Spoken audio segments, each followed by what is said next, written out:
I'm going to talk here how we as astrobiologists use what we call biosignatures to look for signs if there's any life outside of that of what we see on Earth. So the question of whether life exists elsewhere in the universe is a long-standing and one of the most profound questions that has occupied the human mind for more than 2,000 years. And the initial documentation of speculations of life elsewhere began in 3rd century BC by Epicurean philosophers of ancient Greece and Rome. And the idea was thought that the universe began as a jostling or bumping of atoms, and that it was highly regarded that there must be other worlds out there, and they must be inhabited. This idea took a backstand for more than 1,000 years, as Aristotelian thought has predominated Western philosophy and religion, in which it was thought that the Earth was the center of the universe, as some still continue to think. But outside of that, eventually in the 15th century, it was returned back by some philosophers, including Nicholas of Cusa, who was portrayed here, who had some of the most remarkable ideas for the time about looking for life elsewhere. And one of his quotes was, "Life as it exists on Earth in the form of men, animals, and plants is to be found, let us suppose, in a high form in the solar and stellar regions." And past a couple hundred years afterwards, we're still looking for life elsewhere.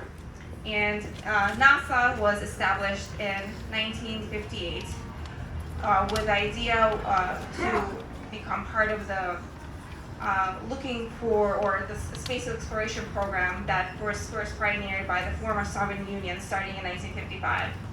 And one of the main focuses was to land humans on the moon, which was successful. But the other idea was also to look for any extraterrestrial life, including that on Mars.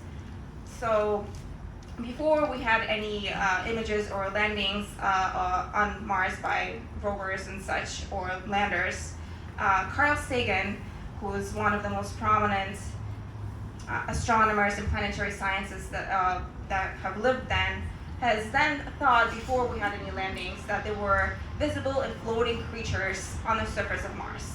And then we had the Viking lander that has sent some images back to Earth. And as you can see, the Martian surface did not have any visible and floating creatures. It was just cold and dry, and at the moment, it wasn't even thought there was any even organic compounds.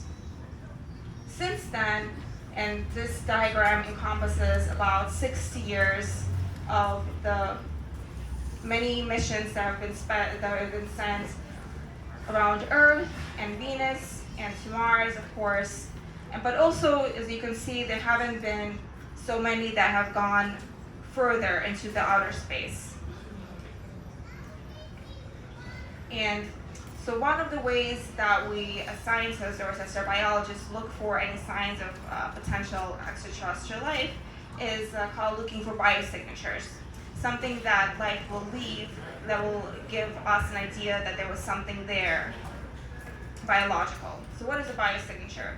A biosignature is any characteristic element, molecule, substance, or feature that can be used as evidence of past or present life.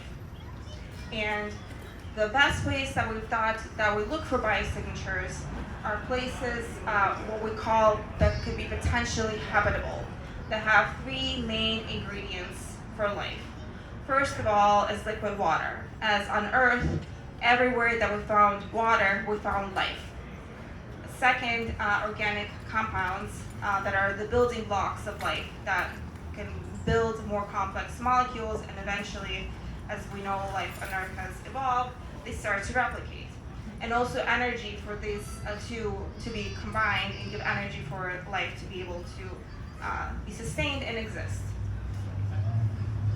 So there are a few places within our solar system that we think have potential for habitability or are habitable and have potential for finding lifelike forms.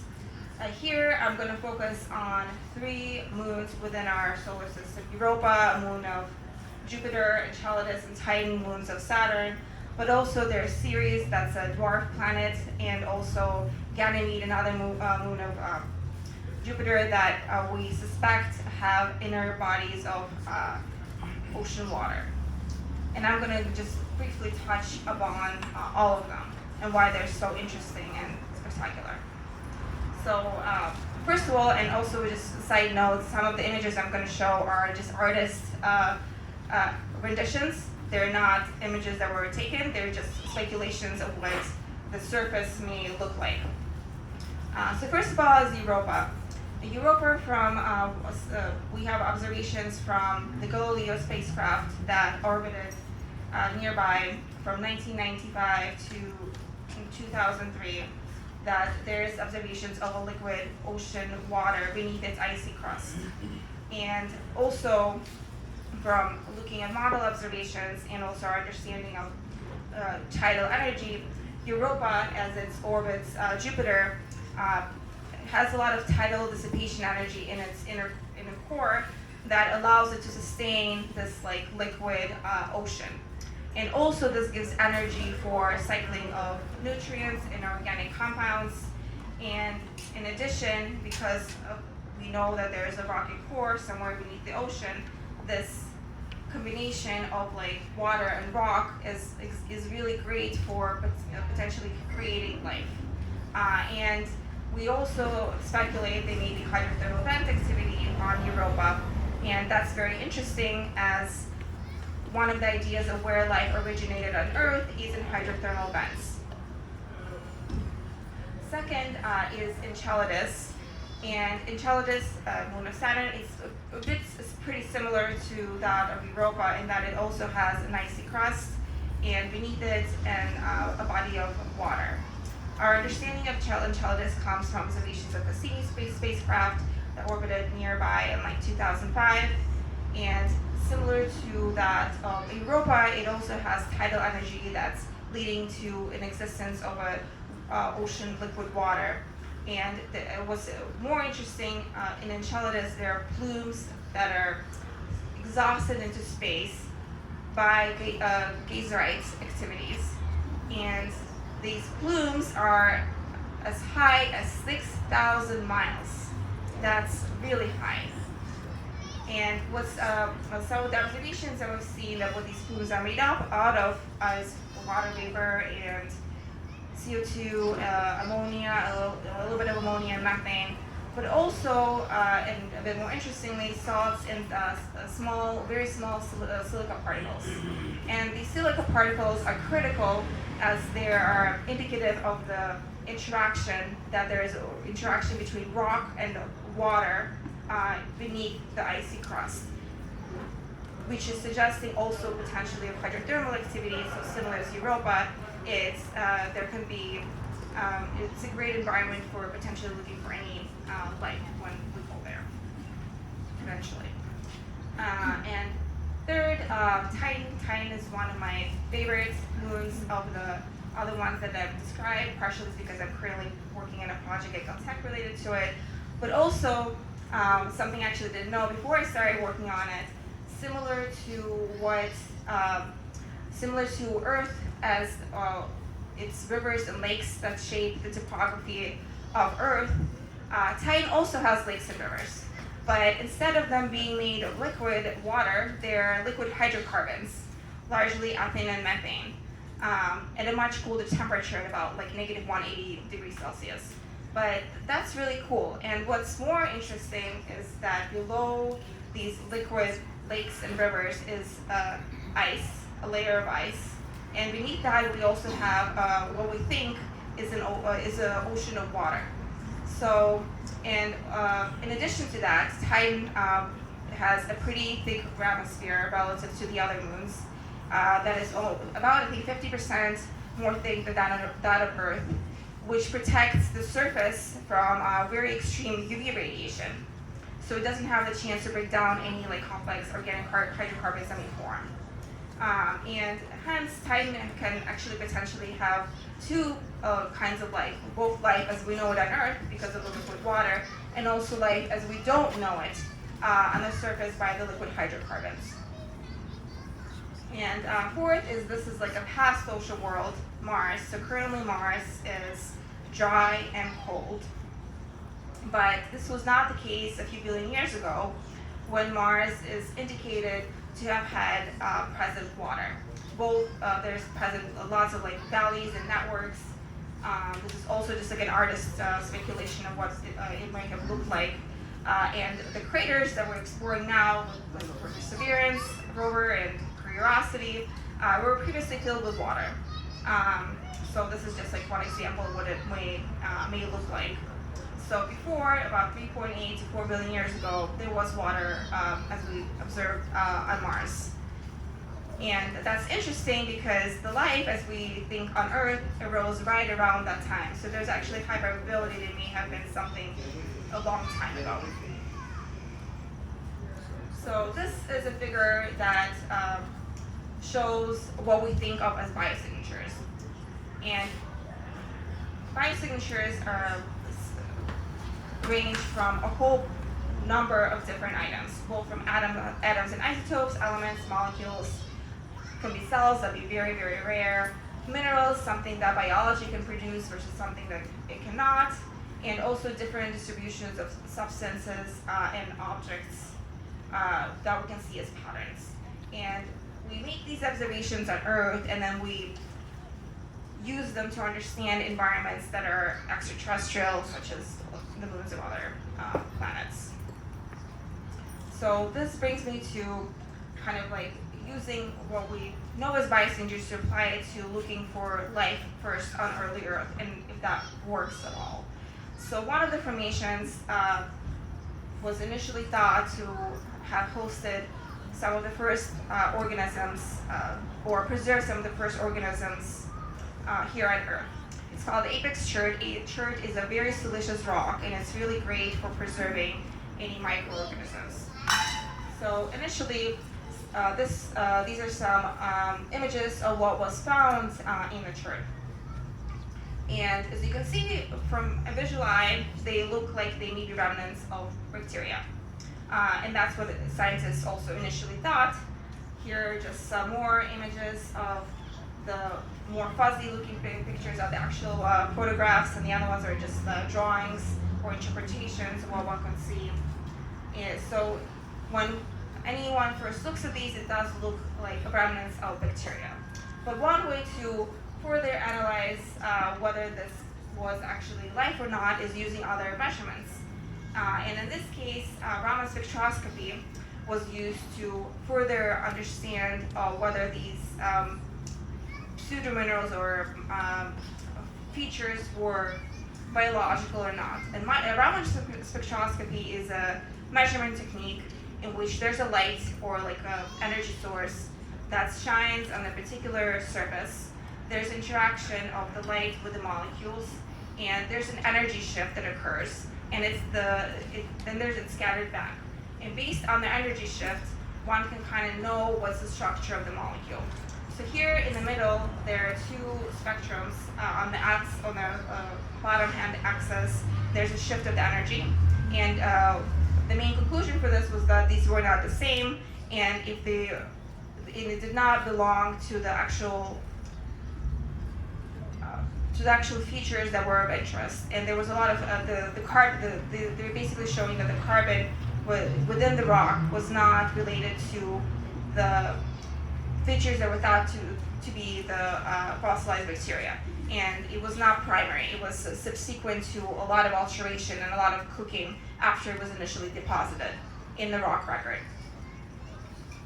Now I'm going to go and talk about using kind of like a similar understanding or techniques for looking for life for what we thought initially was extraterrestrial.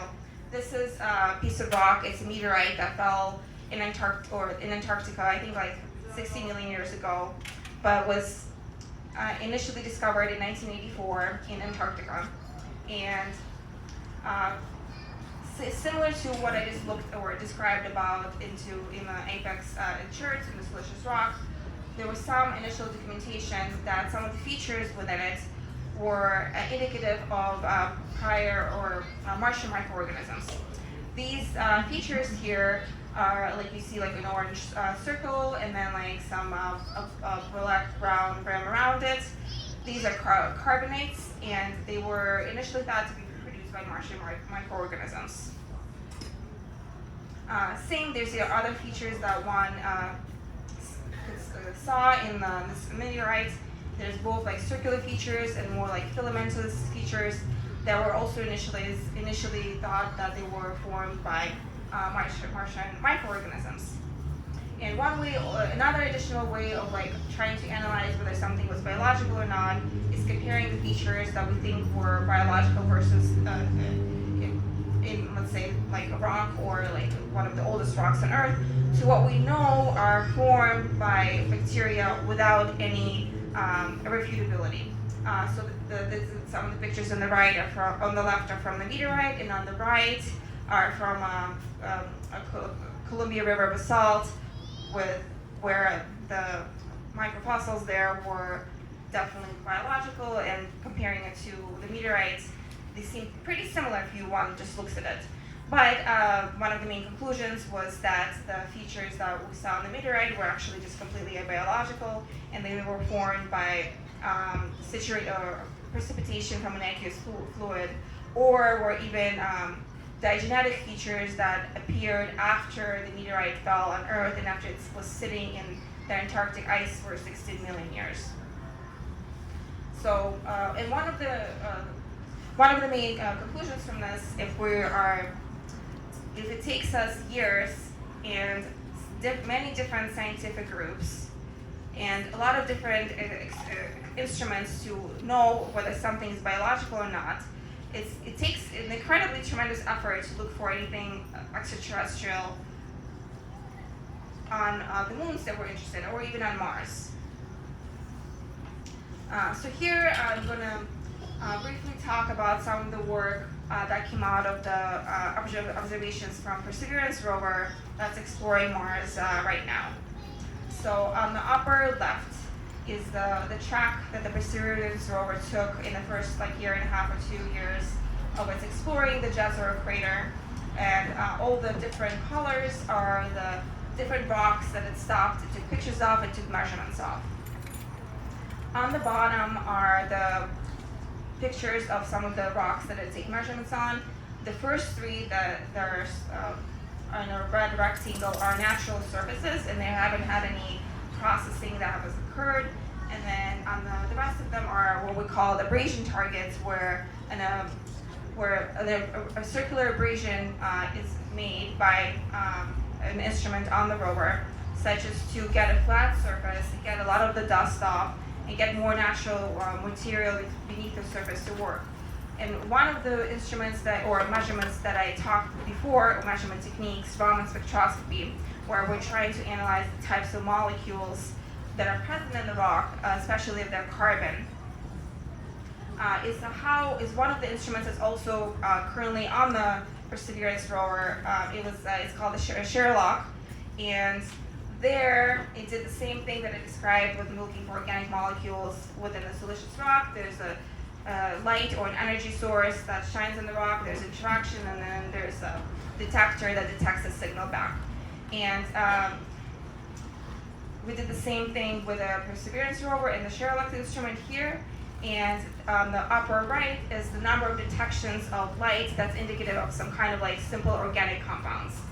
They were observed to be or diagnosed as single aromatic carbons, very, very simple.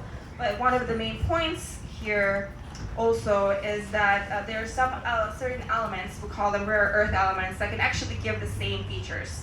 And the only way to actually distinguish between rare earth or organic compounds, simple organic compounds, is to bring the samples back to Earth, which is a part of the Mars Sample Return Program, and why scientists are very excited for these surface rocks to be brought back to Earth, which will be the first surface rocks of Mars brought back. All the meteorites are sampling deeper parts within the Martian geological environment. And also, as the Perseverance rover is continuing to observe, make further observations, in terms of finding anything like complex, it's likely to continue just finding very simple organic compounds, just because the surface of Mars has been battered by UV for a few billion years. So there's literally nothing like complex left. But having said that, there's a lot of promise going into the future. And again, this is like an artist's vision. But there are places on Mars where that are protected from UV. One of these places, for example, is like our cave environments, which drones can fly in or small miniature rovers can come in. And there, if it's protected from billions of years of destruction, there's a higher chance of finding something that's more complex. Also, by drilling within Mars, which we do on Earth all the time, but it's a lot more harder to do there, it also would be able to sample the deeper parts of the Martian surface and in Antarctic ices. And this brings me towards why we're so excited to look for places currently with missions such as the Europa Clipper that successfully launched last Monday.